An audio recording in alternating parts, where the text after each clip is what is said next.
అలాగే లైవ్లో వింటున్నటువంటి అందరికీ కూడా యేసుక్రీస్తునామములో మనము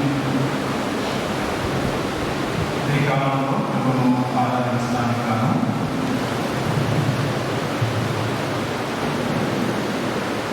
ఆదికాండము 28వ అధ్యాయం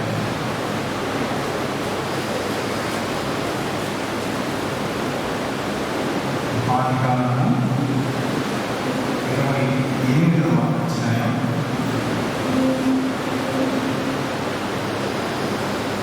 15వ వచనము అందరము కలిసి చదువుతున్నాం. 28వ అధ్యాయం 17th verse. భయపడి ఈ స్థలము ఎంతో భయంకరము, ఇది దేవుని మందిరమే కానీ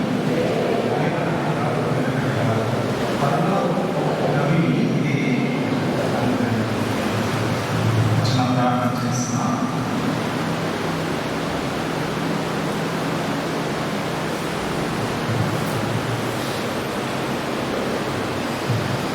పరిశుద్ధుడైన దేవా, మహాగణుడైన దేవా, మహోన్నతుడైన దేవా, సమీపరాన్ని తేజస్సులో నివసించే దేవా, కెరూబులు, శిలువలు, 24 గంటలు కోట్ల దేవతల మధ్య పరిశుద్ధులు పరిశుద్ధులు అని స్తుతింపబడుతూ ఘనపరచబడుతున్న దేవా, ఈ కాలంలో మీ సంఘంగా మేము కూడా మిమ్మల్ని ఆరాధించాలని పూజించాలని ఇష్టపడి ఈ సన్నిధిలో చేరుతుండగా దేవా, మిమ్మల్ని యుక్తముగా ఆత్మతో సత్యంలో యథార్థముగా ఆరాధించడానికి కాదు మీ లేఖన భాగాల వైపు మేము చూస్తూ వస్తున్నాం.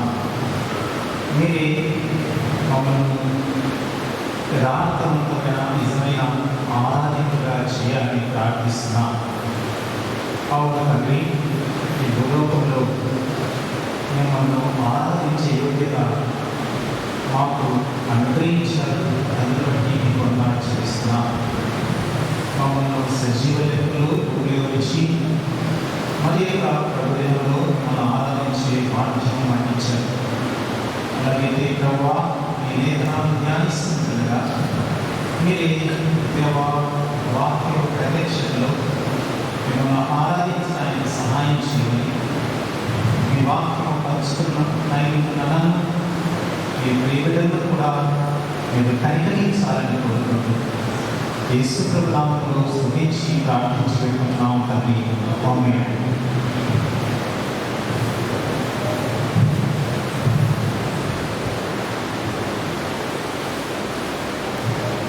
కాలంలో ఈ చదివిన భాగం మనం గమనించినట్లయితే దేవుడు యాకోబుకు ఇచ్చినటువంటి ప్రత్యక్షత లేదా యాకోబు ఒక కథ కంటాడు. ఆ కథ అనంతరము యాకోబు పలుకుతున్న మాట యాకోబు నిద్ర తెలిసి నిశ్చయంగా యెహోవా ఇస్తున్నాడు, అది నాకు తెలియకపోయినప్పుడు భయపడి ఈ స్థలం ఎంతో భయంకరము, ఇది దేవుని మందిరమే కానీ వేరొకటి కాదు. ఏమంటున్నాడంటే ఇది దేవుని మందిరమే. ఈ మాట ఎందుకు అంటున్నాడు అంటే కళలో తను చూసిన దాన్ని బట్టి, తాను కళలో విన్న దాన్ని బట్టి ఈ స్టేట్మెంట్ ఇస్తున్నాడు. భూమికి ఆకాశానికి వీక్షణ నిలబడం, దేవతలు అందులో ప్రయాణించడం, దేవుడు ప్రత్యక్షమై యాకోబు నేను నిన్ను ఆశీర్వదిస్తాను, తిరిగి దేశాన్ని ఇస్తాను, నీ సంతానాన్ని విస్తరింపచేస్తాను అని ఈ రీతిగా తనతో మాట్లాడినప్పుడు ఆ మాట్లాడిన ఆ స్థలాన్ని యాకోబు ఏమని పిలుస్తున్నాడు అంటే దేవుని మందిరము, గాడ్స్ టెంపుల్, దేవుని మందిరం.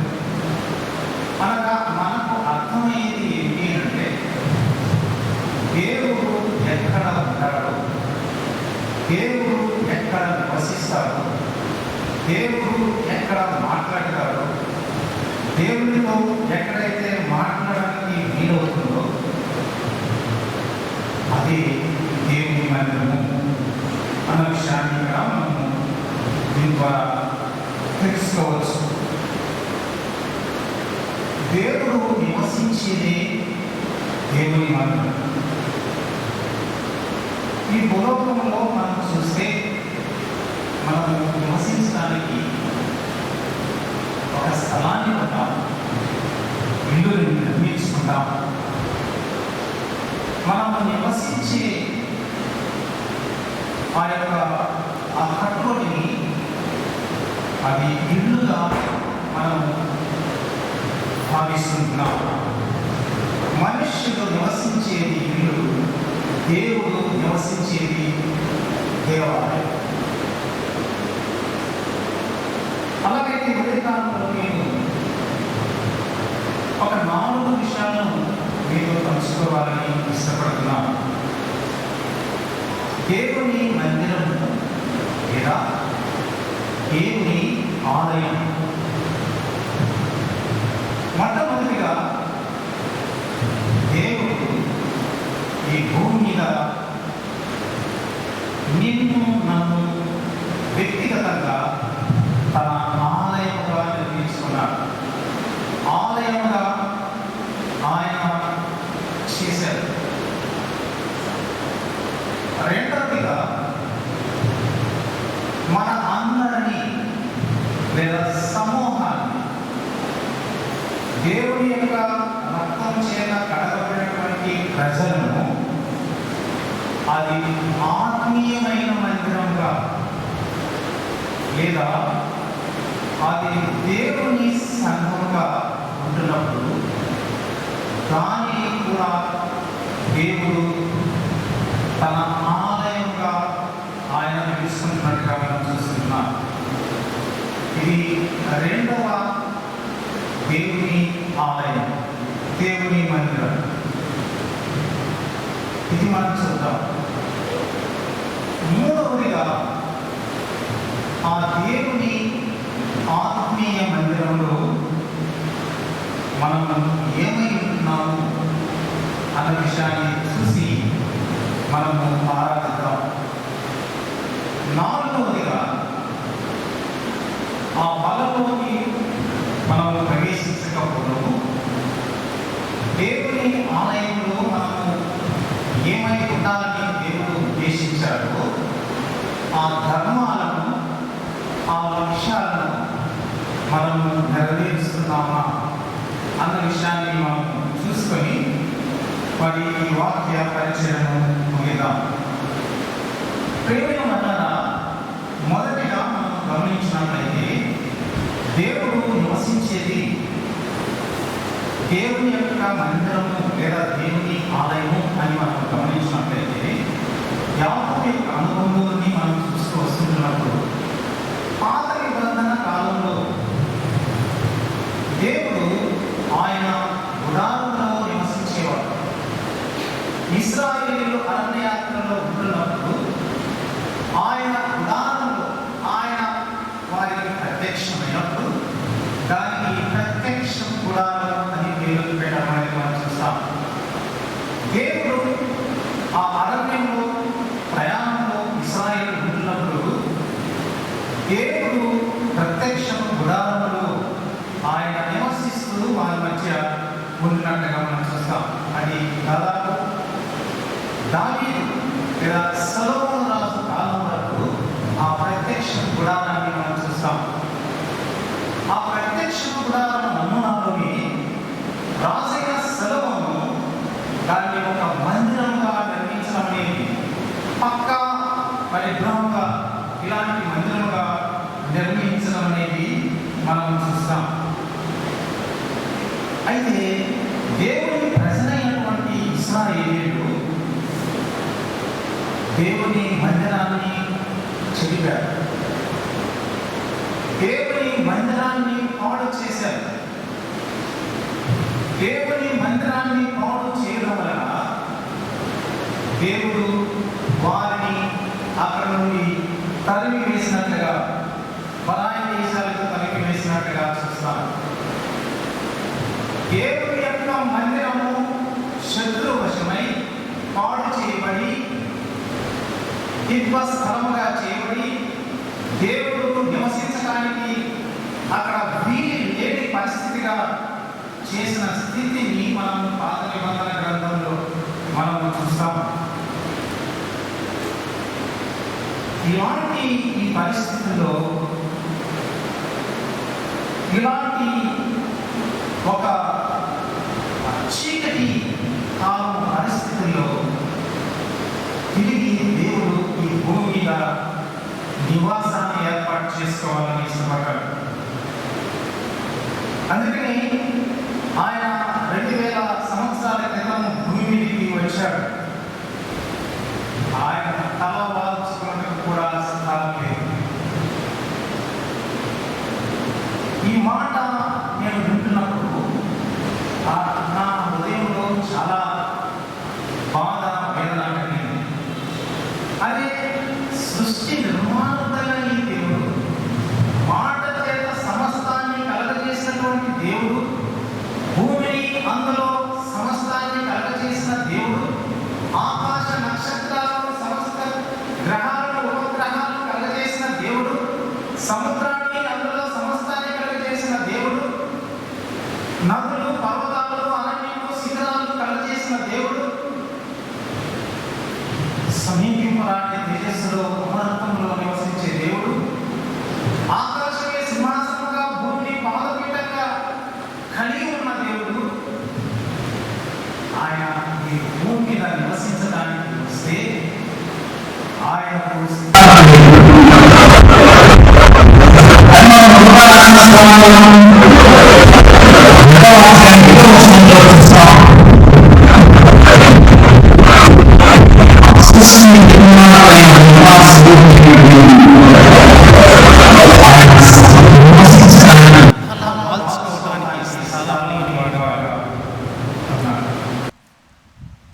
అందుకని ఆయన ఈ భూమి మీద నివసించటానికి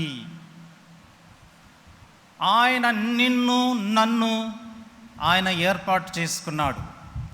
ఆయన నీవు నేను తను నివసించటానికి ఒక ఆలయముగా, ఒక దేవాలయముగా, ఆయన మందిరముగా, ఆయన గృహముగా ఉండడానికి ఆయన నిన్ను నన్ను ఏర్పాటు చేసుకున్నాడు. కొరింథీయులకు రాసిన మొదటి పత్రిక 6వ అధ్యాయము 19వ వచనము. కొరింథీయులకు రాసిన మొదటి పత్రిక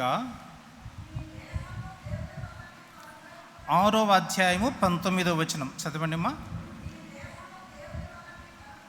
మీ దేహము దేవుని వలన మీకు అనుగ్రహింపబడి మీలోనున్న పరిశుద్ధాత్మకు ఆలయమై ఉన్నదని మీరు ఎరుగరా? మీరు మీ సొత్తు కారు, విలువ పెట్టి కొనబడిన వారు కనుక మీ దేహముతో దేవుని మహిమ పరుచుడి. ఈ కొరింథీ సంఘాన్ని ఉద్దేశించి అపోస్తున్న పౌలు ఆ సంఘస్థులతో మాట్లాడుతున్న సందర్భం.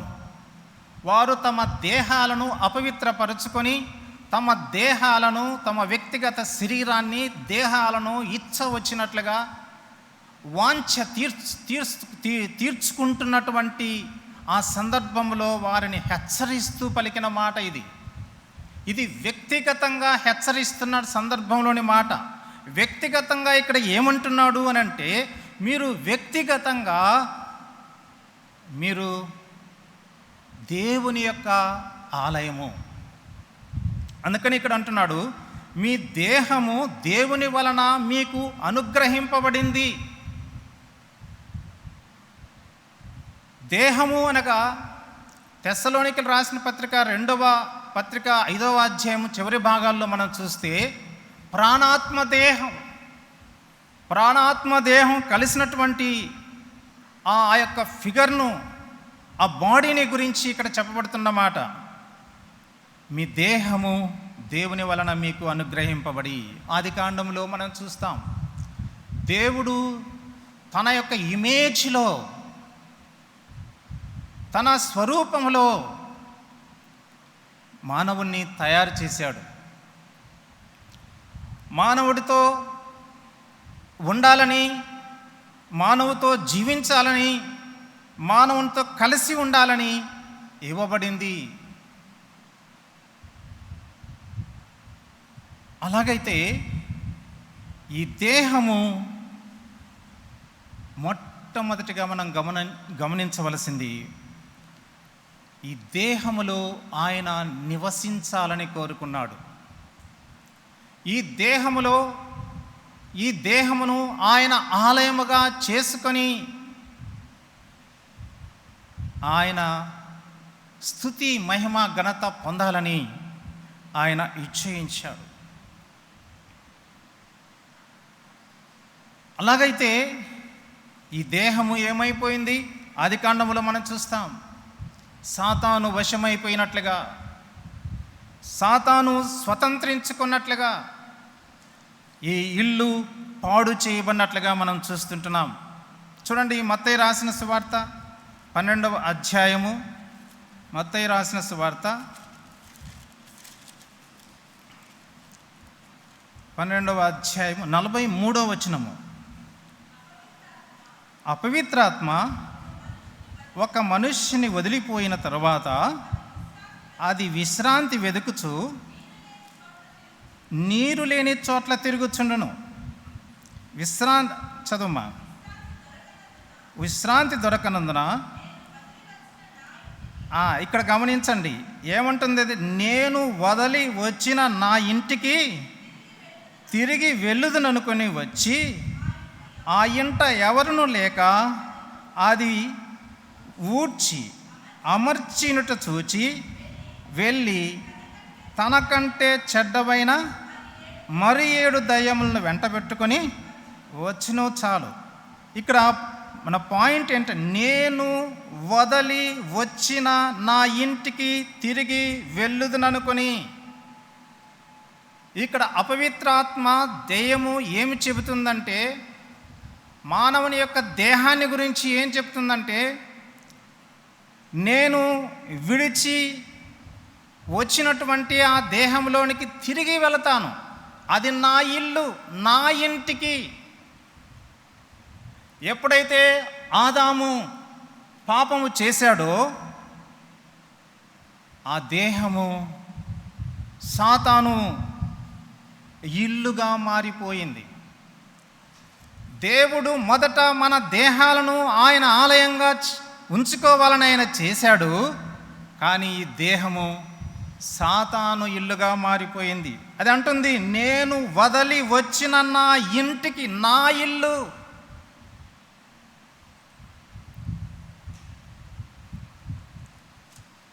మనము గమనించాలి, దేవుడు మనలను ఆయన సృష్టించింది ఆయన మహిమ నిమిత్తమే.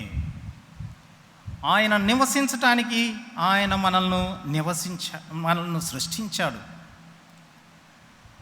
రెండవదిగా మనం చూస్తున్నాం, ఈ దేహము సాతాను ఇల్లు అయిపోయింది.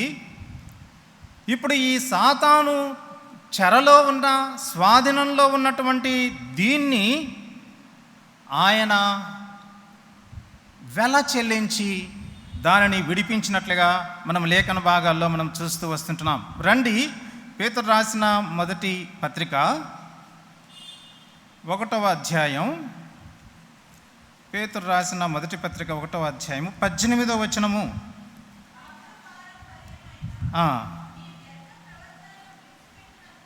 విడిచిపెట్టినట్లుగా వెండి బంగారముల వంటి క్షయ వస్తువుల చేత మీరు విమోచింపబడలేదు కానీ అమూల్యమైన రక్తము చేత, అనగా నిర్దోషమును నిష్కలంకమునగు గొర్రెపిల్ల వంటి క్రీస్తు రక్తము చేత విమోచింపబడుతురని మీరు ఎరుగుదురు కదా. దేవుడు ఏ దేహాన్నైతే తను నివసించటానికి నిర్మించుకున్నాడో ఆ దేహము పాడైపోయింది, ఆ దేహము అపవిత్రపరచబడింది, ఆ దేహం అంతా కూడా సాతాను నివాసమైపోయింది, శత్రువు ఇల్లుగా మారింది, అపవిత్రాత్మలకు నిలయముగా మారిపోయింది. ఈ దేహాన్ని తిరిగి విడిపించటానికి దేవుడు తన ప్రాణము వెలగా చెల్లించవలసి వచ్చింది. ఈ లోకములో ఆయన జన్మించి ఆయన నివాసం ఉండడానికి స్థలము లేదు. అనగా ప్రతి మనిషి కూడా సాతాను అయిపోయాడు. ఎక్కడ చూచినా ఆయన నివాస యోగ్యమైన స్థలమే లేదు. యెరూషలేము ధ్వంసము చేయబడింది, దేవుని మందిరము పాడు చేయబడింది, అది కొట్టివేయబడింది, నేలమట్టము చేయబడింది. దేవుడు నివసించటానికి లేదు. దానికి గుర్తే దేహము. ఆ దేహము ఆయన నివసించాలని ఆయన క్రియేట్ చేస్తే ఈ దేహము సాతాను నిలయమైంది. తిరిగి ఆ సాతాను వశములో నుండి ఆయన తిరిగి దాన్ని పొందడానికి, అందులో నివసించటానికి ఆయన చెల్లించిన వెల తన ప్రాణము, ఆయన చెల్లించిన వెల తన ప్రశస్తమైన రక్తము. ఆయన మరణించి అలాగూ మనల్ని కొని ఆయన విమోచించినట్లుగా మనం చూస్తున్నాం. ప్రియమైనటువంటి వారలారా, కొరింథీయులకు రాసిన మొదటి పత్రిక 3వ అధ్యాయంలో కూడా మనం చూస్తే, కొరింథీయులకు రాసిన పత్రిక మొదటి పత్రిక 3వ అధ్యాయము 16-17 వచనాలు చూడండి.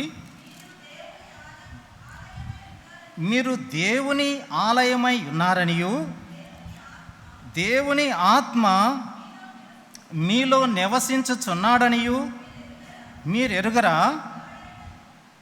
ఎవడైనను దేవుని ఆలయమును పాడు చేసిన యెడల దేవుడు వానిని పాడు చేయును. దేవుని ఆలయము పరిశుద్ధమై ఉన్నది, మీరు ఆ ఆలయమై ఉన్నారు.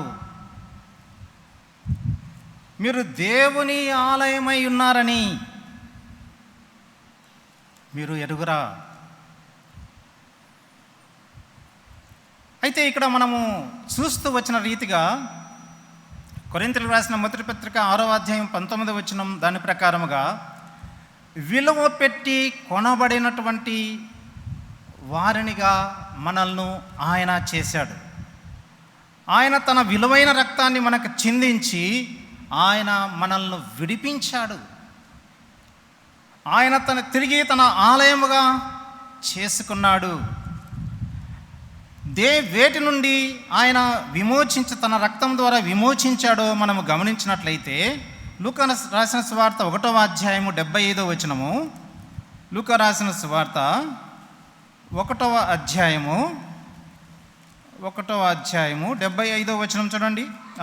75వ వచనంలో చివరి భాగము, మనము శత్రువుల చేతి నుండి విడిపింపబడి మన జీవిత కాలమంతయు నిర్భయులమై ఆయన సన్నిధిని పరిశుద్ధముగాను నీతిగాను ఆయనను సేవింపును అనుగ్రహించుటకును ఈ రక్షణ కలగజేసిన మనము శత్రువుల చేతి నుండి ఆయన మనల్ని విడిపించాడు. ఆయన తన రక్తము ధారపోసి తన ప్రాణము ఇచ్చి శత్రువు చేతి నుండి మనల్ని విడిపించాడు. గళితీయులకు రాసిన పత్రిక 3వ అధ్యాయము 14వ వచనము, గళితీయులకు రాసిన పత్రిక 3వ అధ్యాయము 14వ వచనం చూడండి.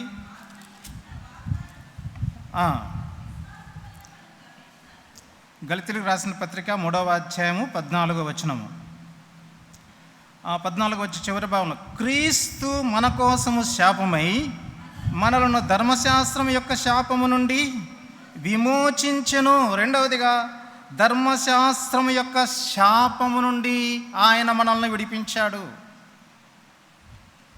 మూడవదిగా కొలస్సీలకు రాసిన పత్రిక 1వ అధ్యాయము, కొలస్సీ 1:13 వచనము, ఆయన మనలను అంధకార సంబంధమైన అధికారములో నుండి విడుదల చేసి తాను ప్రేమించిన తన కుమారుని యొక్క రాజ్య నివాసులుగా చేసెను. ఆ కుమారుని యందు మనకు విమోచనము అనగా పాప క్షమాపణ కలుగుచున్నది. మూడవదిగా అంధకార సంబంధమైన అధికారములో నుండి ఆయన మనల్ని విడిపించాడు. నాలుగవదిగా మనం చూస్తే తీతు పత్రిక 2వ అధ్యాయము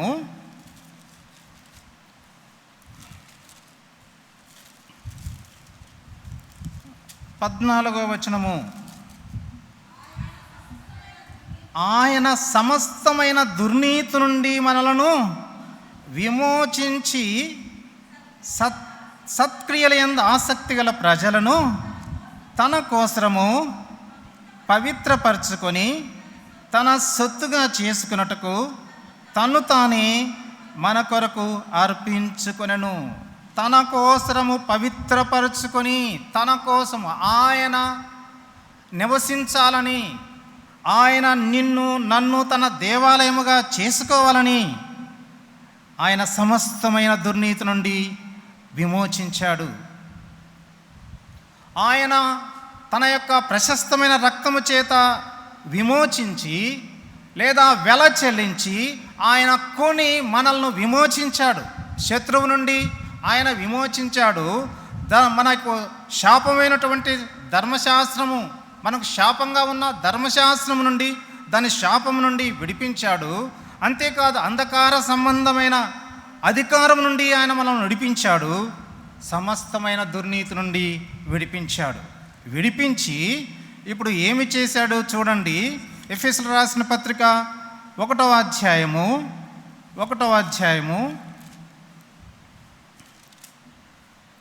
13వ వచనము,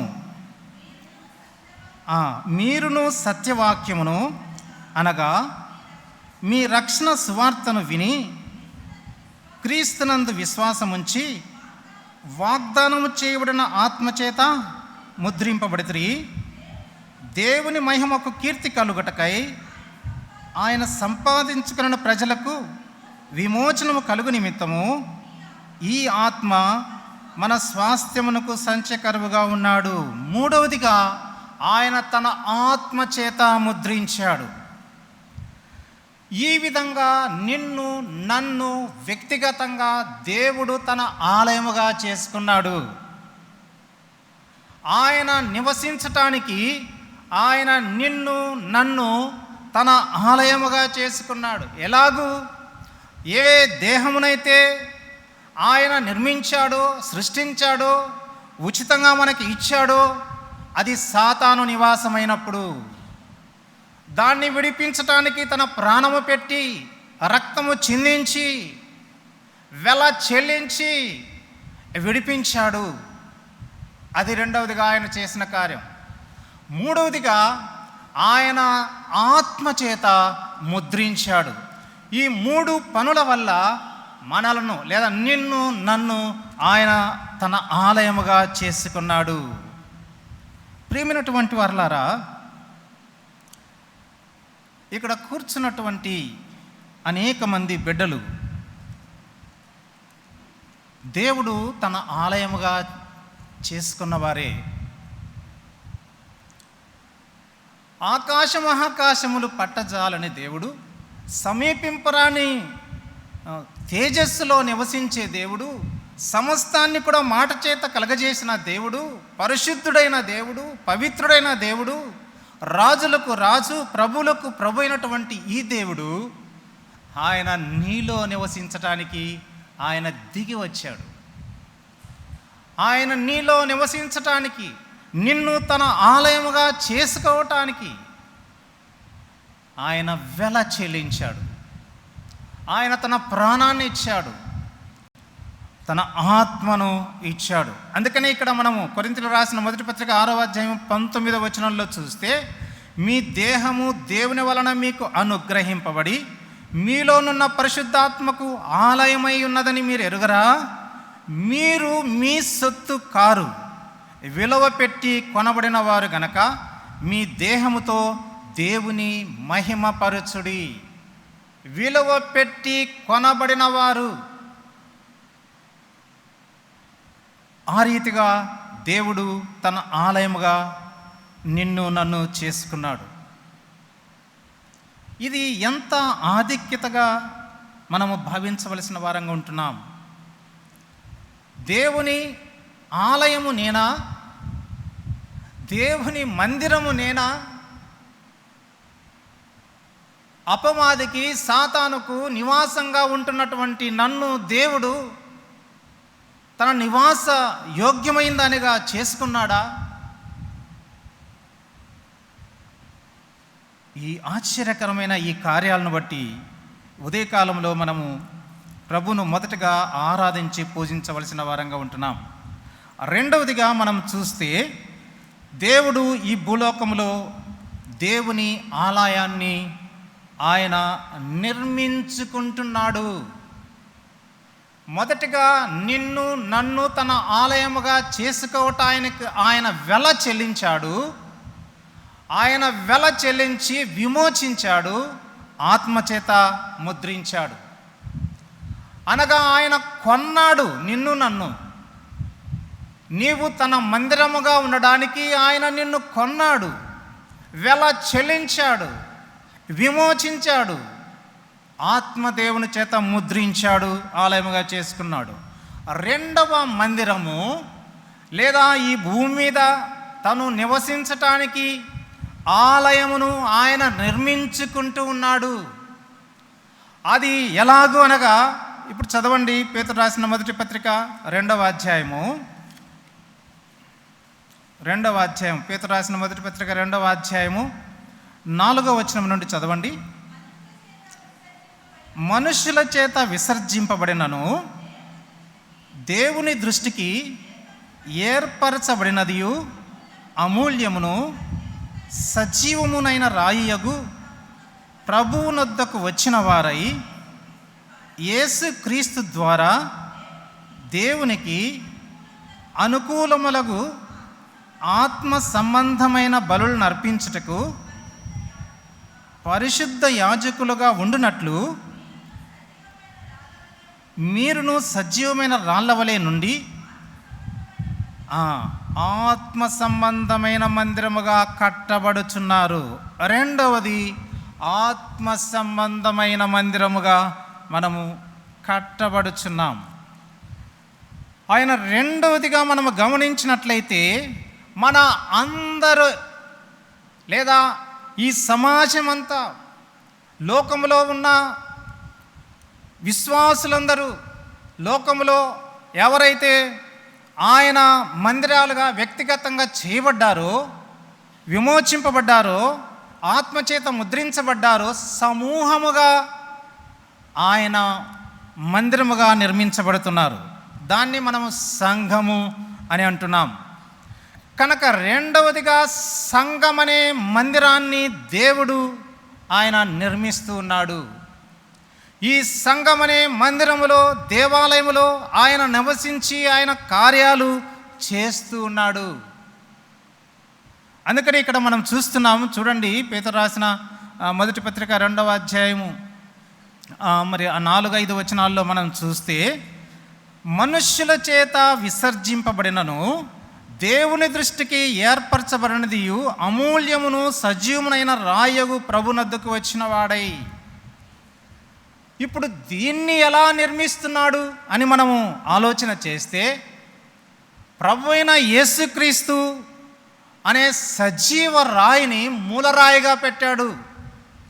ఈ భూలోకంలో ఆయన తన ఆలయాన్ని నిర్మిస్తున్నటువంటి భాగంలో దేవాది దేవుడు యేసుక్రీస్తు ప్రభువును మూలరాయిగా పెట్టాడు. యేసుక్రీస్తు ప్రభువును పునాదిగా ఉంచాడు. ఆ పునాది మీద ఎవరైతే యేసుక్రీస్తు ప్రభువును అంగీకరించారో వారందరి చేత కూడా ఆయన నిర్మిస్తూ ఉన్నాడు. అందుకనే ఇక్కడ మనం చూస్తున్నాం, చూడండి చివరి భాగంలో మనం చూస్తే, మీరును సజీవమైన రాళ్ల వలె నుండి ఆత్మ సంబంధమైన మందిరముగా కట్టబడుచున్నారు.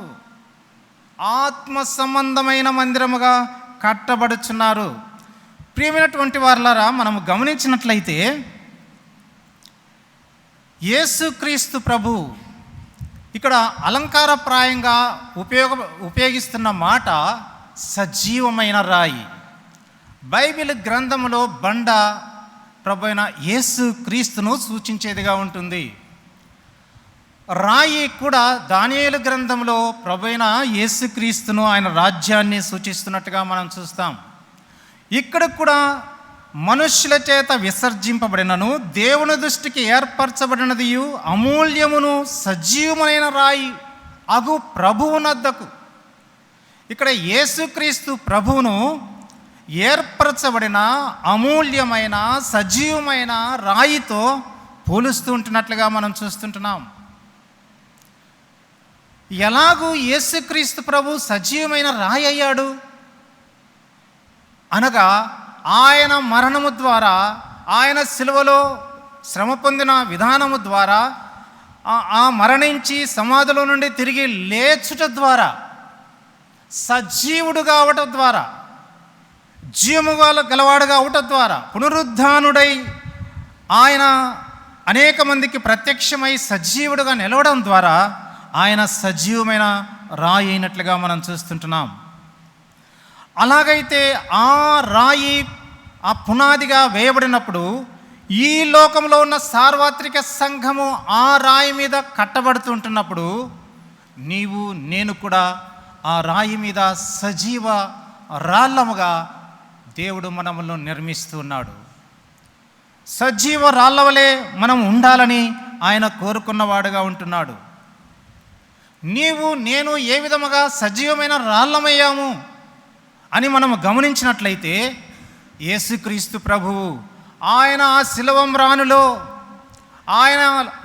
ఆయనను దూషిస్తుంటున్నప్పుడు, ఆయన కొరడాలతో కొడుతున్నప్పుడు, ఆయన చేతుల్లో గాయాలు వేస్తుంటున్నప్పుడు, ఆయన శిరస్సు మీద ముళ్ళ కిరీటం పెడుతున్నప్పుడు, ఆయన పక్కలో బల్లెముతో పొడుస్తుంటున్నప్పుడు అక్కడే ఆ రాయి మలచబడింది. ఆ యేసుక్రీస్తు అనే సజీవమైన రాయిగా అక్కడే చేయబడింది. ఆ రాతిలో నీవు కూడా మలచబడ్డావు. చూడండి, ఆ పాత నిబంధన కాలంలో రాజులు మొదటి గ్రంథము 6వ అధ్యాయము, రాజులు మొదటి గ్రంథము 6వ అధ్యాయము 7వ వచనము. అయితే మందిరము కట్టు సమయమున అది ముందుగా సిద్ధపరచి తెచ్చిన రాళ్ళతో కట్టబడెను. మందిరము కట్టు స్థలమున సుత్తె, గొడ్డలి మొదలైన ఇనుప పనిముట్ల ధ్వని ఎంత మాత్రమును వినబడలేదు. ఇది దావీదు మహారాజు కాలంలో సొలొమోను నిర్మించిన మందిరాన్ని గురించి, సొలొమోను నిర్మించిన యెరూషలేము మందిరాన్ని గురించి ఇక్కడ చెప్పబడుతుంది. ఆ నిర్మాణంలో ఉపయోగించినటువంటి రాళ్ళు అంట ఆ మందిరము దగ్గర ఏమాత్రం కూడా ఇనుప పనిముట్టు రాయిని మలవడానికి, చెక్కడానికి ఉపయోగించలేదు. ఎందుకు అనగా, ఆ రాయి ఏ గని దగ్గర, ఏ రాళ్ళి గన దగ్గర అది తీయబడిందో అక్కడే అది చెక్కబడాలి, అక్కడే అది మలచబడాలి. అక్కడ నుండి తీసుకొని వచ్చి నేరుగా మందిరములో నిర్మాణములో అది పెట్టబడాలి. ఈ యెరూషలేము మందిర నిర్మాణంలో వాడబడిన రాళ్ళు ఆ గని దగ్గర మలచబడ్డాయి, బద్దలు చేయబడ్డాయి, కొట్టబడ్డాయి, మలచబడినటువంటి రాళ్ళుగా మనం చూస్తుంటున్నాం. సజీవమైనటువంటి రాళ్ళ అయినటువంటి నీవు నేను సజీవమైనటువంటి రాళ్ళుగా ఆయన యొక్క ఆత్మీయ మందిరములో కట్టబడుతున్నటువంటి నీవు నేను చెక్కబడకుండానే ఉన్నవారం ఉన్నట్టుగానే ఉన్న ఫలముగానే ఆయన యొక్క సంఘములో మనల్ని సజీవరాలుగా ఆయన ఉపయోగించుకుంటూ ఉన్నాడు. ఏమిటి అనగా, ఇది నీవు చెక్కబడవలసి ఉండగా, నీవు బద్దలు చేయబడవలసి ఉండగా, నీవు కొట్టబడవలసి ఉండగా, నీవు మలచబడవలసి ఉండగా, నీకు బదులుగా యేసుక్రీస్తు ప్రభు ఆయన సజీవమైన రాయి అవడానికి ఆయన కొట్టబడ్డాడు, ఆయన గాయపరచబడ్డాడు, ఆయన మలచబడ్డాడు, ఆయన బద్దలు చేయబడ్డాడు, ఆయన మరణం గుండా వెళ్ళి సజీవరాయి అయ్యాడు. ఆయనలో నీవు నేను కూడా కొట్టబడి మలచబడి మనము సజీవరాలముగా చేయబడ్డాం. ఈ మందిర నిర్మాణంలో మనల్ని ఆయన సజీవ రాళ్ళవలే ఆయన నిర్మిస్తూ ఉంటున్నాడు. అదే ఈ సంఘము, అదే సార్వత్రిక సంఘము. ప్రియమైనటువంటి వారలారా, ఈ ఆధిక్యత కలిగినటువంటి మనము ప్రభువును ఆరాధించి పూజించవలసిన వారంగా ఉంటున్నాం. ఇక్కడ మనము ఎఫెసీయులకు రాసిన పత్రికలో ఒక మాట చూస్తాం, చూడండి. దీనికి రిలేటెడ్గా ఎఫెసీయులకు రాసిన పత్రిక 2వ అధ్యాయము 20వ వచనం నుండి చదవండి. క్రీస్తు యేసే ముఖ్యమైన మూలరాయే ఉండగా అపోస్తలులను ప్రవక్తలను వేసిన పునాది మీద మీరు కట్టబడి ఉన్నారు. ప్రతి కట్టడమును ఆయనలో చక్కగా అమర్చబడి ప్రభువునందు పరిశుద్ధమైన దేవాలయ మగుటకు వృద్ధి పొందుచున్నది. ఆయనలో మీరు కూడా ఆత్మ మూలముగా దేవునికి నివాస స్థలమైనటకు కట్టబడుచున్నారు. ప్రియమైనటువంటి వారలారా, యేసుక్రీస్తు ప్రభు అనే సజీవ రాయి మలచబడడం ద్వారా అందులో నుండి పుట్టినటువంటి నీవు నేను సజీవమైన రాళ్ళమయ్యాము. ఈ సజీవమైన రాళ్ళు ఆ ఆత్మీయ మందిరముగా కట్టబడటంలో నిలుస్తుంటున్నాయి. ఆ రాయి నీవు నేను అయినందుకు ఆయన్ను స్తుతించవలసిన వారంగా ఉంటున్నాం. భూమి మీద దేవాది దేవుడు నివసించటానికి దేవాలయము కడుతున్నాడు. ఆ దేవాలయము ఆయన సంఘమే. ఆ సంఘములో నీవు సజీవమైన రాయివి. నీవు లేకుండా ఆ సంఘము లేదు. నీవు లేకపోతే ఆయన నివసించటానికి వీలు లేదు. అది ప్రాముఖ్యమైన అంశముగా గమనించి మనము ప్రభువును ఆరాధించి పూజించవలసిన వారంగా ఉంటున్నాం. ఈ యొక్క మరి సజీవరాళ్ళమైనటువంటి మనము మన జీవితంలో, మన అనుభవములో ఒక శ్రేష్టమైన ఆధిక్యత మనకు దేవుడు కలగచేసిన వాడుగా ఉంటున్నాడు. ఈ భూమి మీద ఆయన సమూహాన్ని లేదా ఆయన సంఘాన్ని తన ఆలయముగా చేసుకొని ఆయన తన మహిమను వెల్లడి చేయడానికి ఆయన ఇష్టపడుతున్నాడు.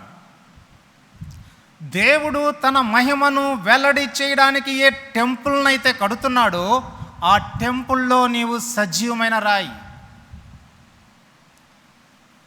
చూడండి, ఇక్కడ మనము గమనించినట్లయితే మత్తయి రాసిన సువార్త 16వ అధ్యాయము, మత్తయి రాసిన సువార్త 16వ అధ్యాయము 18వ వచనము చదవండి.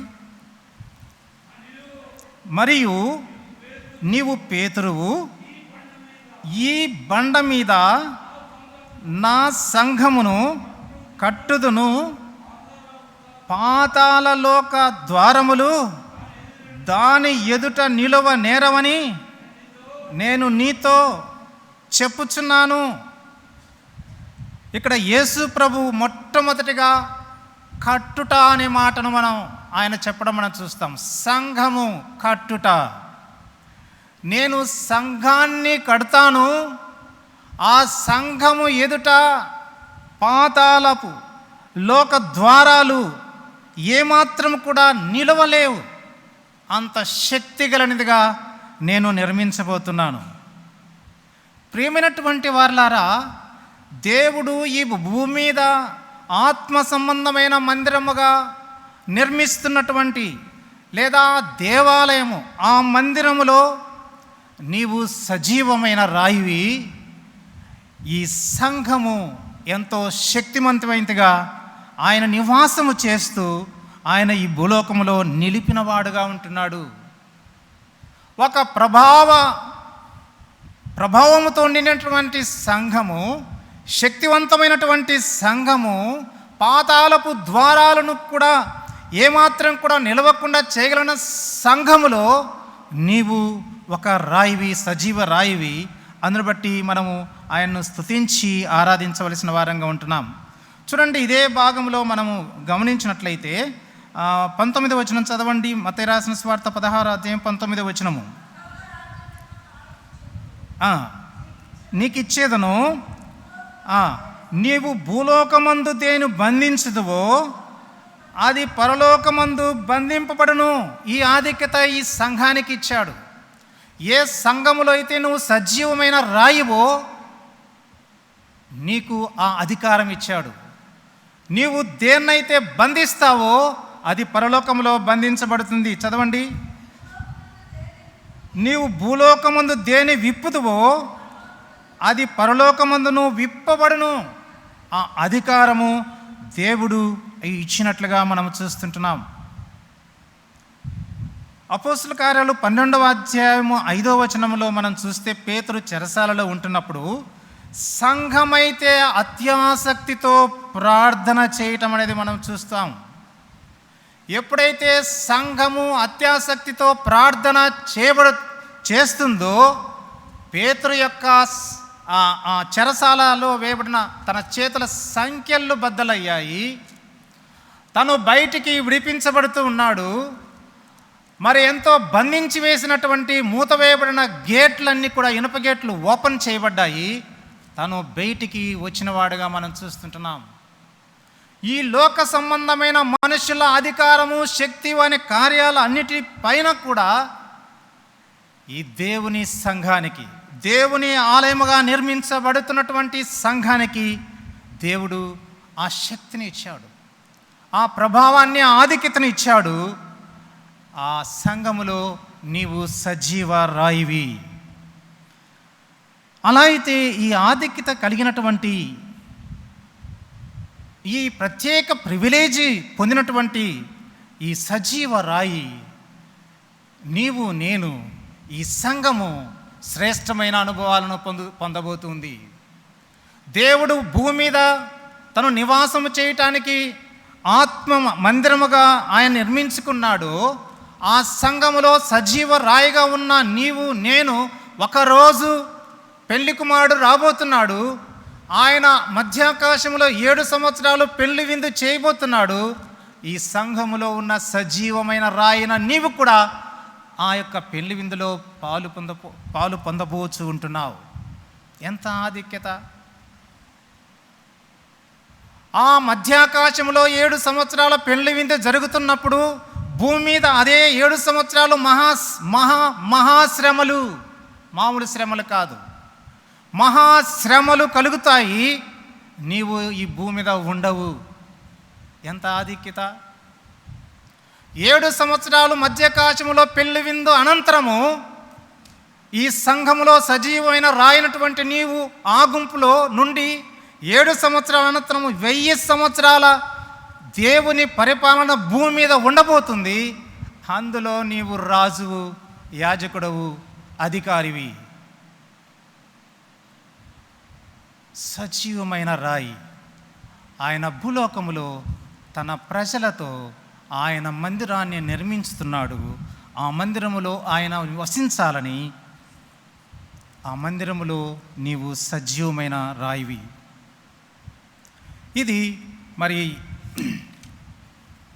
రెండో విషయంగా మనము ప్రభువును ఆరాధించి పూజించవలసిన వారంగా ఉంటున్నాం. మూడో విషయాన్ని మనం జ్ఞాపకం చేసుకున్నాం. పేతురు రాసిన మొదటి పత్రిక 2వ అధ్యాయము 4-5 వచనాలు చదవండి. మనుష్యుల చేత విసర్జింపబడినను, పేతురు రాసిన మొదటి పత్రిక 2వ అధ్యాయము 4వ వచనం నుండి, ఆ, ఆ, ఆ, ఆ.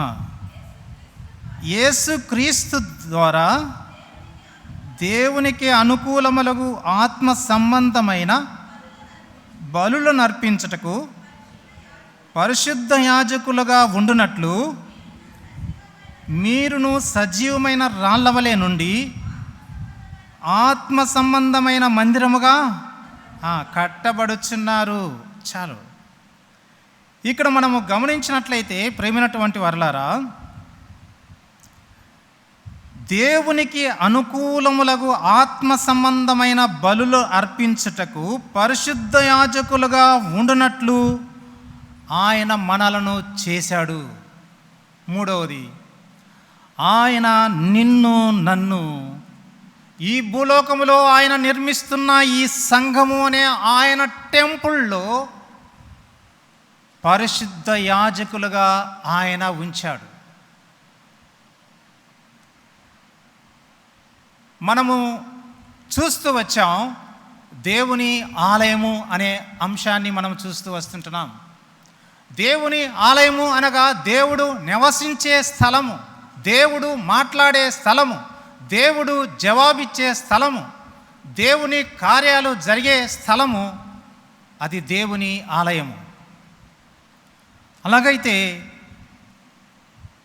పాత నిబంధన కాలములో దేవుని ఆలయము పాడు చేయబడినట్లుగా, ఆయన నివసించటానికి ఆలయము లేని పరిస్థితుల్లో ఆయన 2000 సంవత్సరాల క్రితము ఆయన నివసించటానికి నిన్ను నన్ను తన ఆలయముగా చేసుకున్నాడు అన్న విషయాన్ని మనం చూస్తూ వచ్చాం. వ్యక్తిగతంగా నీవు నేను ఆయనకు ఆలయము. ఆయనకు ఆలయము అనగా ఆయన నివసించటానికి యోగ్యమైన స్థలముగా చేశాడు. ఎలా చేశాడు? మనము మన దేహము సాతాను వశమై ఉన్నప్పుడు, సాతాను తన సొంత గృహముగా చేసుకున్నప్పుడు, తన స్వరక్తమిచ్చి కొని విమోచించి ఆత్మచేత ముద్రించి ఆయన నిన్ను నన్ను తన ఆలయంగా చేసుకున్నాడు అన్న విషయాన్ని మనం చూస్తూ వచ్చాం. రెండవదిగా మనం చూస్తూ వచ్చాం, భూమి మీద ఆయన తన ఆలయాన్ని నిర్మిస్తున్నాడు, కట్టుచున్నాడు అని మనం చూస్తూ వచ్చాం. పేతురు రాసిన మొదటి పత్రికలో మనం చూస్తూ వస్తున్నాం. ఆ నిర్మాణములో నీవు నేను సజీవ రాళ్ళము, ప్రభువైన యేసుక్రీస్తు ఆయన పునాది అయిన రాయి, అందులో నీవు నేను పెట్టబడి నిర్మించబడుతున్నాం. ప్రియమైనటువంటి వారలారా, ఈ నిర్మాణంలో మనము వృద్ధి చెందిన కొలది అది పరిశుద్ధ ఆలయముగా తీర్చబడుతుంటున్నప్పుడు దేవుడు అందులో నివసిస్తూ ఆయన కార్యాలు భూమి మీద ఈ సంఘము ద్వారానే, ఈ ఆలయం ద్వారానే జరిగిస్తున్నాడు అన్న విషయాన్ని, ఆధిక్యతలను కూడా మనం చూస్తూ వచ్చాం. ఏ ఆధిక్యతలు ఉన్నాయో చూస్తూ వచ్చాం. మూడవదిగా మనము పరిశుద్ధ యాజకులము అన్న విషయాన్ని ఇక్కడ మనం చూస్తుంటున్నాం. అదే మరి కింది భాగంలో మనం చూస్తే 9వ వచనంలో చూడండి, అయితే మీరు చీకటిలో నుండి ఆశ్చర్యకరమైన తన వెలుగులోనికి మిమ్మును పిలిచిన వాని గుణాతిశయములను ప్రచురం చేయ నిమిత్తము ఏర్పరచబడిన వంశమును, రాజులైన యాజక సమూహమును, పరిశుద్ధ జనమును, దేవుని సొత్తైన ప్రజలునై ఉన్నారు. చాలు. ఇది దేవుడు ఒక ప్రత్యేకమైన రీతిలో ఈ మందిరములో, ఈ సంఘములో, సంఘం అనే మందిరములో తన కార్యాలను, తన మహిమను వెల్లడి చేయడానికి నిర్మిస్తున్న ఈ యొక్క సంఘములో నీవు నేను పరిశుద్ధ యాజకుడుగా ఉండాలని ఆయన ఇష్టపడ్డాడు. మనము మొదటగా చూసాము, మనము దేవుని యొక్క ఈ లోకములో ఆయన నిర్మిస్తున్నటువంటి ఆయన ఆలయములో మనం మెటీరియల్ అని చూసాం. మెటీరియల్, మనము రాళ్ళము అని చూసాం. మనము సజీవ రాళ్ళముగా అక్కడ ఉండాలని ఆయన చేశాడు. ఇప్పుడు మనము పార్టిసిపెంట్స్, కోవర్కర్స్, దేవుడు మనల్ని చేసినట్లుగా మనం చూస్తుంటున్నాం. ఇక్కడ ముఖ్యంగా మనము గమనించినట్లయితే ప్రియమైనటువంటి వారలారా, ఈ సంఘములో మన పార్టిసిపేషన్ అనేది, మన వర్క్ అనేది చాలా ప్రాముఖ్యమైనదిగా మనము గమనించవలసిన వారంగా ఉంటున్నాం. పాత నిబంధన కాలంలో అయితే దేవుని ఆలయము 3 భాగాలుగా విభజించబడినట్లుగా మనకు తెలుసు. ఆవరణము, పరిశుద్ధ స్థలము, అతి పరిశుద్ధ స్థలము. దేవుడు నివసించే ఆ ఆలయంలో ఇశ్రాయేలీయుల మధ్య అది ఉన్నప్పటికీ, ఇశ్రాయేలీయులు తన ప్రజలే అయినప్పటికీ వారికి అక్కడ ప్రవేశం లేదు. గమనించండి, దేవుని పరిశుద్ధ ఆలయంలోనికి లేదా పరిశుద్ధ స్థలంలోనికి, అతి పరిశుద్ధ స్థలంలోనికి తన ప్రజలే అయినప్పటికీ వారికి ప్రవేశం లేదు. వారికి మధ్యవర్తులుగా యాజకులు, ప్రధాన యాజకుడు ఉండేవారు. వారి ద్వారా మాత్రమే వెళ్ళేవారు. ఈనాడు నీవు నేను ఆయన ప్రజలమయ్యాము. మనము నేరుగా ఆయనను సంధించే, ఆయనను కలుసుకునే, ఆయనతో మాట్లాడే మనం ఉండునట్లుగా ఆయన మనల్ని యాజకులుగా చేశాడు. పరిశుద్ధమైన యాజకులుగా, అలాగే మనం ఈ లోకంలో రాజులైన యాజక సమూహంగా ఆయన మనల్ని చేశాడు. ఈ సంఘములో మనము మెటీరియల్గా ఉంటున్నాం. ఈ సంఘములో మనము కోవర్కర్స్గా ఉంటున్నాం. It is very privilege, very interesting. మనము ఈ ఆలయంలో మనమే మెటీరియలము, మనమే ఈ సంఘంలో పరిచారకులము. ఎగ్జాంపుల్, ఈ మందిరం నిర్మాణంలో ఆ గోడ కట్టబడడానికి ఇటుక, అది ఒక మెటీరియల్.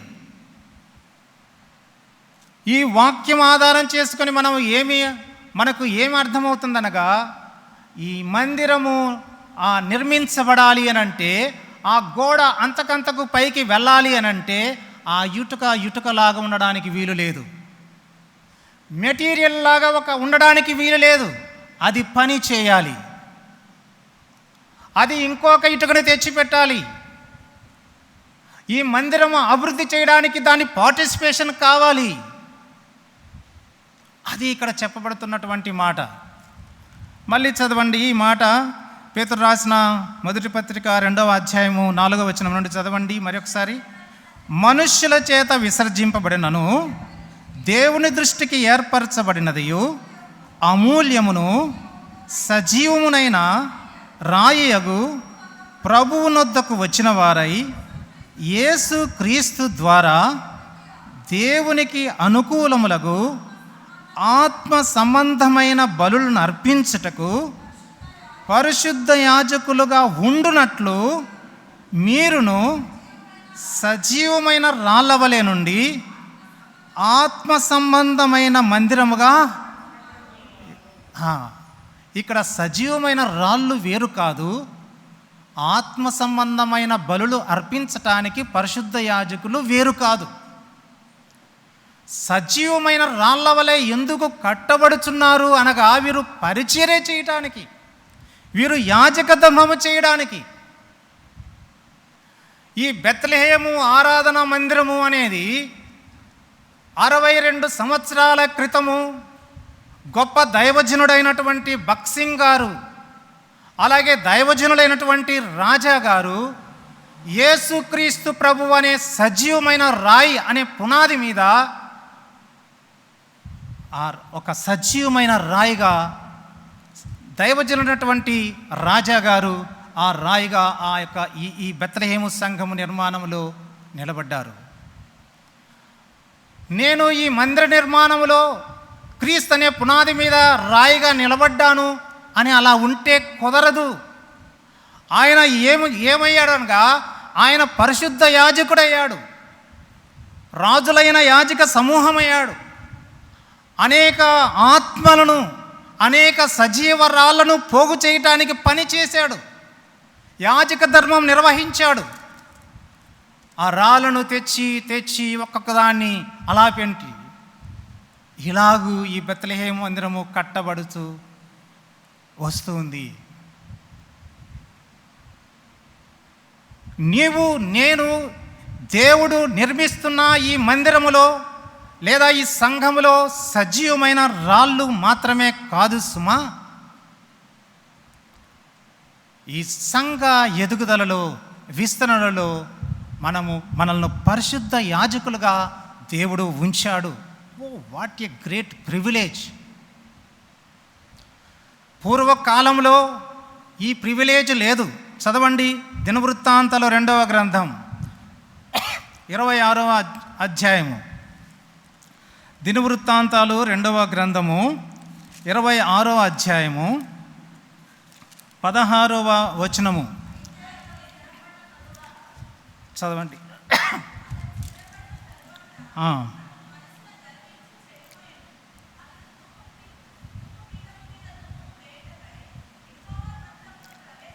ప్రవేశించి ఎక్కడ వెళ్ళి యెహోవా మందిరములో ప్రవేశించి తన దేవుడైన యెహోవా మీద ద్రోహము చేయగా 17వ వచనం, యాజకుడైన అజర్యాయు అతనితో కూడా ధైర్యవంతులైన 80 మందియు అతని వెంబడి లోపలికి పోయిరి. వారు రాజైన ఉజ్జియాను ఎదిరించి, ఉజ్జియా, యెహోవాకు ధూపం వేయుటకై ప్రతిష్ఠింపబడిన అహరోను సంతతి వారైన యాజకుల పనియే గాని నీ పని కాదు. పరిశుద్ధ స్థలంలో నుండి బయటికి పొమ్ము, నీవు ద్రోహము చేసి ఉన్నావు. ఘనత కలగ చేయదు. 20వ వచనము, యాజకులందరూ అతని వైపు చూడగా అతడు నొసట కుష్ఠము గలవాడై ఉండెను. చాలు. ఇక్కడ మనము గమనిస్తూ ఉంటున్నప్పుడు రాసైన ఉజ్జియా యాజకులు చేయవలసిన పనిని దేవుని మందిరంలోనికి వెళ్ళి చేయడానికి పూనుకున్నప్పుడు యాజకులు అంటున్నారు, ఇది నీవు చేయతగింది కాదు. నువ్వు రాజువు, రాజ్యం మాత్రమే ఏలాలి. ఇది పరిశుద్ధ స్థలము. పరిశుద్ధ స్థలములో దేవుని ఆలయములో దేవుడు నియమించిన ప్రతిష్ఠించిన యాజకులమైన మా పని ఇది. మా పని నీవు చేయటానికి వీలు లేదు. అతను బరి తెగించడం వల్ల ఆ రాజుకు నొసట కుష్టు వచ్చినట్లుగా మనం చూస్తూ వస్తుంటున్నాం. ఈరోజు నిన్ను నన్ను ఆయన రాజులైన యాజక సమూహముగా చేశాడు. పరిశుద్ధమైన యాజకులుగా ఆయన చేశాడు. ఈ మందిర నిర్మాణములో నీవు నేను పాలు పొందాలని, ఈ మందిర నిర్మాణములో, ఈ కట్టుబడిలో సంపూర్ణమైన మందిరముగా ఎదగడానికి నీవు నేను పని చేయవలసిన వారంగా ఉంటున్నాం. ఈ ఆధిక్యత దేవుడు మనకు ఇచ్చిన దాన్ని బట్టి మనము ఆయన్ను పూజించి ఆరాధించి ఘనపరచవలసిన వారంగా ఉంటున్నాం. చివరిగా 4వ అంశముగా నేను మీతో 4 మాటలు పంచుకొని ముగించడానికి ప్రయత్నం చేస్తాను. ఈ 3 అనుభవాలను బట్టి మనము ప్రభువును ఆరాధించడానికి ప్రయత్నం చేద్దాం. ఆయన నిన్ను నన్ను ఆయన తన మందిరముగా భూమి మీద చేసుకున్నాడు. రెండవదిగా ఆయన భూమి మీద తన టెంపుల్, తన మందిరాన్ని నిర్మిస్తున్నాడు. అది మన అందరి సమూహము లేదా మన అందరి ద్వారా ఆయన నిర్మిస్తూ ఉన్నాడు. అనగా ఆ మందిరములో మనము సజీవమైన రాళ్ళవలే ఆయన ఉంచాడు. ఇది దేవుని యొక్క మహిమను వెల్లడి చేయడానికి, దేవుని కార్యాలను వెల్లడి చేయడానికి భూమి మీద ఆయన ఉంచాడు. అందులో నీవు నేను సజీవమైన రాయిగా ఉంటున్నాం. పాతాళ లోక ద్వారాలు నిలవనేరకుండా భూమి మీద దేన్ని బంధిస్తామో అవి బంధించబడినట్లుగా భూమి మీద వేటిని తెరుస్తామో పరలోకంలో తెరవబడినట్లుగా, ఈ లోకంలో ఉన్న అధికారులు వారి క్రియలన్నీ లయము చేయబడినట్లుగా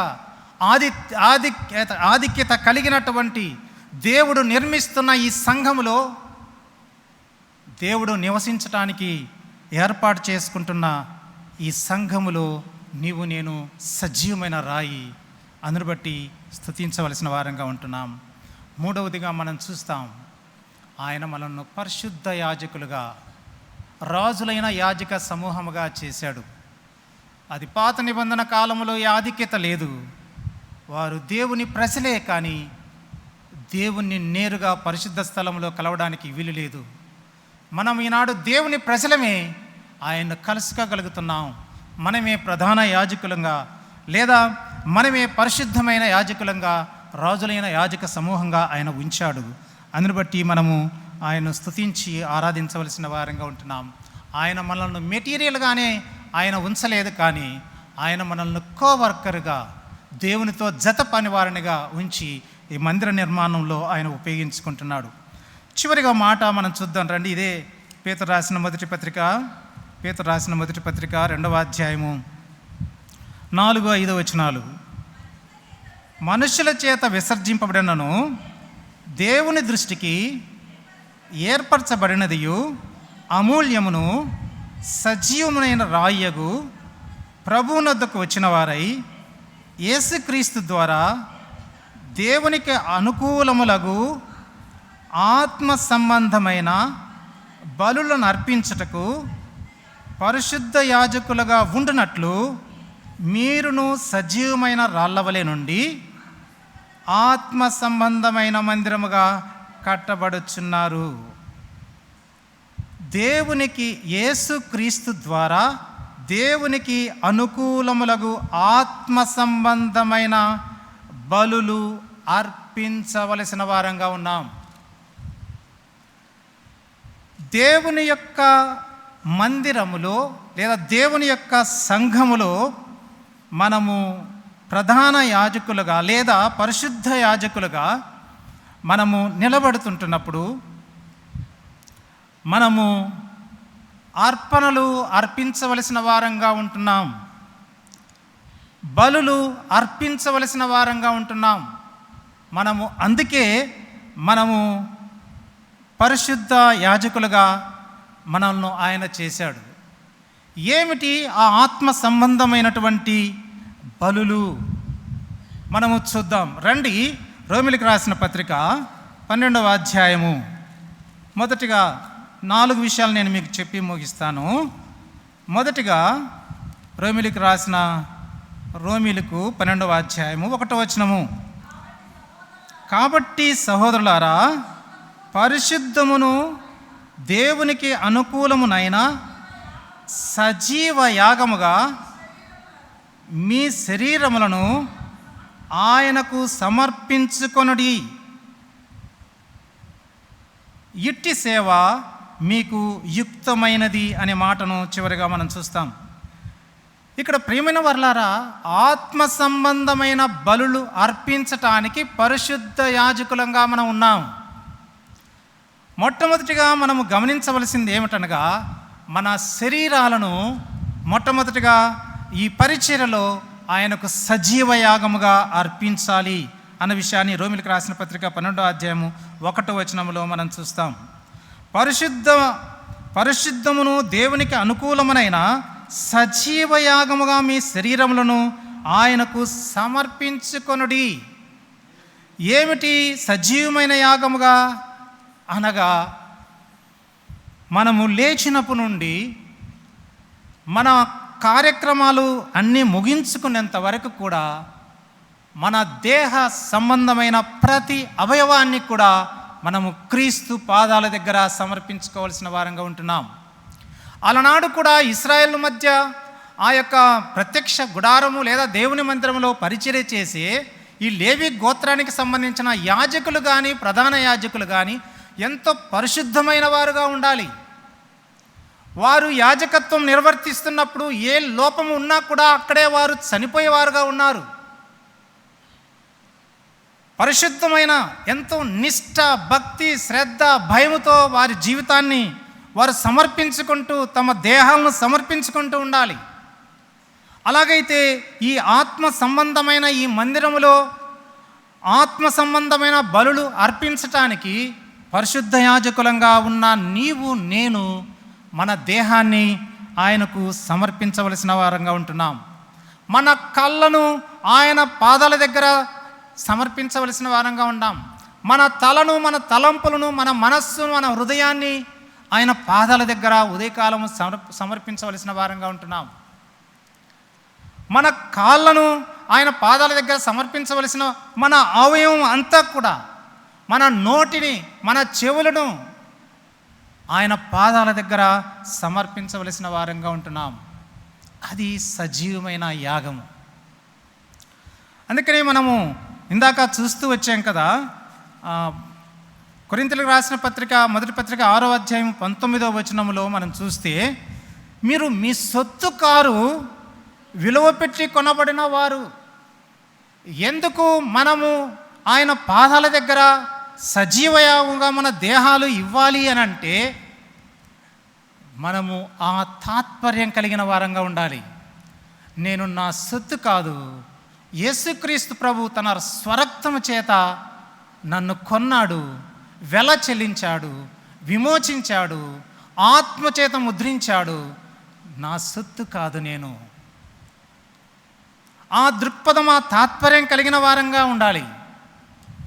అలాగూ మనము ఆయనకు యాగముగా సమర్పించుకోవలసిన వారంగా ఉంటున్నాం అన్న విషయాన్ని మనం చూస్తుంటున్నాం. కొరింథీయులకు రాసిన మొదటి పత్రిక 3వ అధ్యాయం 16-17 వచనంలో కూడా అదే మాటను మనం చూస్తాం. చూడండి, మొదటి పత్రిక 3వ అధ్యాయం 16-17 వచనంలో,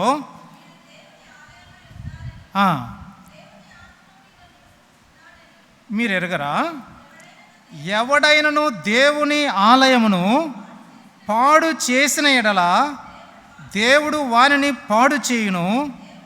దేవుని ఆలయము పరిశుద్ధమైనది, మీరు ఆ ఆలయమై ఉన్నారు. మీరు మీ దేహమును ఒకవేళ మీ సొత్తు అనుకొని మీ దేహాన్ని పాడు చేస్తారేమో. మీ దేహాన్ని పాడు చేయటానికి మీకు ఏ అధికారము లేదు, ఏ స్వేచ్ఛ లేదు. ఒకవేళ మీరు అలా అనుకొని మీ దేహాన్ని, దేవుని ఆలయమైనటువంటి మీ దేహాన్ని, దేవుని ఆలయమైనటువంటి సంఘాన్ని పాడు చేస్తే నేను మిమ్మల్ని పాడు చేస్తాను. ఎంత కఠినమైన మాట. మన దేహాన్ని ఎలా మనం చూస్తున్నాం? ఆ బలలో చేయి వేయటానికి పూర్వము మనం ఎలా ఫీల్ అవుతున్నాం? మన తల వెంట్రుకల నుండి అరికాలు వరకు మన దేహం పైన ఎలాంటి పెత్తనాన్ని చలాయిస్తున్నాం? దేవుని పెత్తనానికి, దేవుని అధికారానికి యాగముగా సమర్పిస్తున్నామా, లేదా మన చేతుల్లోకి అధికారము తీసుకుంటున్నామా? అలాగైతే దేవుడు ఏమాత్రము కూడా అంగీకరించేవాడు కాదు అన్న విషయాన్ని మనం ఇక్కడ చూస్తూ ఉంటున్నాం. కనుక మొదటిగా ఆత్మ సంబంధమైన బలులలో మొట్టమొదటిగా యాగాన్ని మనం చూసాము. రోమిలకు రాసిన పత్రిక 12:1-2 సజీవ యాగముగా మన శరీరాలను ఆయనకు సమర్పించాలి. రెండవదిగా మనం చూస్తాం హెబ్రీయులకు రాసిన పత్రిక 13వ అధ్యాయము. హెబ్రీయులకు రాసిన పత్రిక 13వ అధ్యాయము 15వ వచనం చదవండి.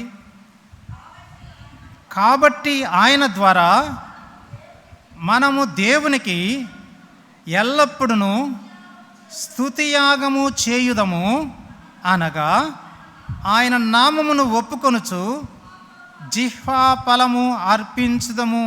రెండవ యాగము ఆత్మ సంబంధమైన బలులు అర్పించటానికి దేవుడు నిన్ను నన్ను పరిశుద్ధ యాజకులుగా ఉంచాడు. అందులో రెండవ యాగము స్తుతి యాగము. స్తుతి యాగము అనగా జిహ్వా ఫలము. ఈ యొక్క సంఘము అనే దేవుని ఆలయములో నీవు పరిశుద్ధమైన యాజకుడుగా యాజకురాలుగా ఉంటున్నప్పుడు నీవు స్తుతియాగము చెల్లించబద్దుడు అయి ఉంటున్నావు. నేను స్తుతియాగము చెల్లించవలసిన వాడనుగా ఉంటున్నాను. ఆ అనుభవం నీకుందా? ఆ అనుభవం నీకుందా? దేవుడు నిన్ను తన మందిరముగా నీ మందిరముగా ఉండడానికి, ఆయన మందిరంగా ఉండడానికి నిన్ను కొన్నాడు. ఆయన మందిరముగా నిన్ను నిర్మించుకుంటున్నాడు. ఆయన మందిరములో సేవ చేయటానికి, స్తుతి అర్పించటానికి ఆయన నిన్ను ఏర్పాటు చేసుకున్నాడు. మూడవదిగా మనం చూస్తాం, చూడండి. హెబ్రీ రాసిన పత్రిక ఇదే 13వ అధ్యాయము 16వ వచనం చూడండి. ఉపకారమును ధర్మమును చేయ మరిచిపోకుడి, అట్టి యాగములు దేవునికి ఇష్టమనవి. మూడవ బలి లేదా యాగము, అర్పణ ఏమిటనగా ఉపకారమును ధర్మమును. ఈ సంఘములో ఉన్నటువంటి నీవు నేను ఉపకారము ధర్మము అనే యాగమును చేయవలసిన వారంగా ఉంటున్నాం అన్న విషయాన్ని జ్ఞాపకం చేసుకోవాలి. నాలుగవదిగా మనం చూస్తాం, చివరిదిగా చూడండి. రోమిలికి రాసిన పత్రిక 15వ అధ్యాయము. రోమిలికి రాసిన పత్రిక 15వ అధ్యాయము 16వ వచనం చూడండి. 16వ వచనం. అయినను అన్యజనులు అను అర్పణ పరిశుద్ధాత్మ వలన పరిశుద్ధపరచబడి ప్రీతికర మగునట్లు నేను సువార్త విషయమై యాజక ధర్మము జరిగించుచు దేవుని చేత నాకు అనుగ్రహింపబడిన కృపను బట్టి అన్యజనుల నిమిత్తము యేసుక్రీస్తు పరిచారకుడనైతిని. ఇక్కడ పోస్తున్న పౌలు అంటున్నాడు, సువార్త విషయమై యాజక ధర్మము జరిగిస్తున్నాను. యాజక ధర్మములో ఇక్కడ జరుగుతున్నటువంటి యాగము ఏమంటనగా అన్యజనులు అను అర్పణ పరిశుద్ధాత్మ వలన పరిశుద్ధపరచబడి, అనగా సువార్త చేయటము ద్వారా అనేక ఆత్మలను చేర్చటము అనే విషయాన్ని మనం చూస్తాం. ఆ అనేక ఆత్మలను సువార్త పరిచర్య ద్వారా అనేక ఆత్మలను చేర్చటము అనే యాగము అనే అర్పణ మనము చేయవలసిన వారంగా ఉంటున్నాం. మనము ఈ అర్పణ, ఈ యాగం విషయంలో ఎలా నిలబడుతూ ఉంటున్నాం? పరిశుద్ధ యాజకులంగా చేసినటువంటి దేవుడు నీ నుండి నా నుండి ఈ ఆత్మ సంబంధమైన బలులు అర్పించాలని ఆయన ఇష్టపడుతున్నాడు. ప్రియమైన వారలారా, సజీవమైన యాగముగా మన దేహాలను ఆయనకు సమర్పించాలని మనం చూస్తూ వస్తున్నాం. మన స్తుతి యాగము అర్పించాలని మనం చూస్తూ వస్తున్నాం. ధర్మము, ఉపచారము, ఉపకారము చేయాలని ఆయన కోరుకుంటున్నాడు. అంతేకాదు, సువార్త అనే పరిచర్య ద్వారా అనేక నూతన ఆత్మలు అను అర్పణలను తీసుకురావాలని ఆయన కోరుకుంటున్నాడు. ఈ అనుభవం మనకుందా? మనం పరీక్షించుకున్నాం. చివరిలో ఒక మాటలు చూసుకొని ముగించుకున్నాం. కొరింథీయులకు రాసిన మొదటి పత్రిక 3వ అధ్యాయము. మొదటి పత్రిక 3వ అధ్యాయము 10వ వచనం నుండి దయచేసి అందరము కలిసి చదువుకున్నామండి. తీయండి. కొరింథీయులకు రాసిన మొదటి పత్రిక 3వ అధ్యాయము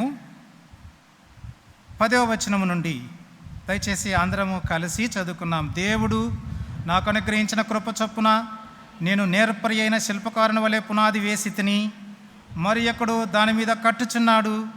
ప్రతి వాడు దాని మీద ఎలాగూ కట్టుచున్నాడో జాగ్రత్తగా చూచుకొనవలెను. వేయబడినది తప్ప మరి ఒక పునాది ఎవడను వేయనేరడు. ఈ పునాది యేసు క్రీస్తే. ఎవడైనను ఈ పునాది మీద బంగారము, వెండి, వెలగల రాళ్ళు, కర్ర, గడ్డి, కొయ్య, కాలు మొదలైన వాటితో కట్టినడలా వాని వాని పని కనబడును. ఆ దినము దానిని తేటపరచును, అది అగ్ని చేత బయలుపరచబడును. మరియు వాని వాని పని ఎట్టిదో దానిని అగ్నియే పరీక్షించును. పునాది మీద ఒకడు కట్టిన పని నిలిచిండలా వాడు జీతము పుచ్చుకొనును. ఒకని పని కాల్చి వేయబడిన ఎడల వానికి నష్టము కలుగును. అతడు తన మట్టుకు రక్షింపబడును కానీ అగ్నిలో నుండి తప్పించుకున్నట్లు రక్షింపబడును. ప్రియమైనటువంటి వారలారా, అలాగైతే ఈ మందిరములో, దేవుడు నిర్మిస్తున్నటువంటి ఈ మందిరములో నీవు సజీవ రాయిగా, పరిశుద్ధమైన యాజకుడుగా, లేదా ఈ మందిరములో దేవునితో జత పనివాడిగా నీ యొక్క పని శ్రేష్టత ఎలా ఉంటుంది? నీవు క్రీస్తు అనే పునాది మీద నీవు నిర్మించబడుతూ ఉంటున్నప్పుడు, నువ్వు కడుతూ ఉంటున్నప్పుడు నీ పని ఎలా ఉంటుంది? అది బంగార, వెలగల రాళ్ళ, కర్ర, కొయ్య ఎలా ఉంటుంది? ఒకవేళ అది ఈ రోజుకి ఈరోజు అది తేట తెల్లము చేయబడకపోయినా ఒకరోజు దాని రిజల్ట్ రాబోతుంది. దాన్ని మనము ఎదుర్కోవలసిన వారంగా ఉంటున్నాం. ఎలా మనము కడుతున్నాం? దేవుని మందిరములో మన యాక్టివిటీ ఏంటి? మన పార్టిసిపేషన్ ఏమిటి? ఆ పార్టిసిపేషన్లో మన పనిలో యథార్థత ఎంత, నమ్మకత్వము ఎంత, ఖచ్చితత్వము ఎంత? ఈ యొక్క నిర్మాణములో సజీవరాయి ఉన్నటువంటి నీవు, పరిశుద్ధ యాజకుడుగా ఉన్నటువంటి నీవు నమ్మకమైన వాడుగా ఉండాలి. అలాంటి అనుభవంలో దేవుడు నిలబెట్టగలిగినట్లుగా, దేవుడు కనికరించినట్లుగా ఈ మాటలు దీవించునుగాక. అలాగైతే మొదటగా మనం ఆరాధనలోనికి వెళ్ళకపోరము ఆ 3 విషయాలు జ్ఞాపకం చేసుకుంటూ ఆరాధిద్దాం. దేవుడు నిన్ను నన్ను వ్యక్తిగతంగా ఆయన ఆలయముగా చేసుకున్నాడు. ఆయన రక్తం ఇచ్చి వెల చెల్లించి విమోచించాడు. ఆత్మ దేవుని చేత ముద్రించాడు. రెండవదిగా మనం చూస్తూ వస్తుంటున్నాం, ఆయన ఈ లోకంలో ఉన్నటువంటి పరిశుద్ధులందరి చేత ఆయన సంఘం అనే ఆలయాన్ని నిర్మిస్తున్నాడు. అందులో నువ్వు సజీవమైన రాయివి. అలా అయితే ఆ సంఘం యొక్క శ్రేష్టతలో నువ్వు పాలు పొందబోతూ ఉంటున్నావు. అందుని బట్టి ఆరాధించవలసిన వారంగా ఉంటున్నాం. మూడవదిగా మనం చూస్తూ వచ్చాం, ఆ మందిరములో, ఆయన యొక్క పరిశుద్ధ మందిరములు ఆయన కడుతున్నాయి. ఈ మందిరములో పరిశుద్ధమైన యాజకుడుగా మనల్ని ఉంచాడు. ఆ యాజకత్వం చేయడానికి మనల్ని ఎన్నుకున్నాడు. అందుని బట్టి మనము ఆయన్ను ఆరాధించి పూజిద్దాం.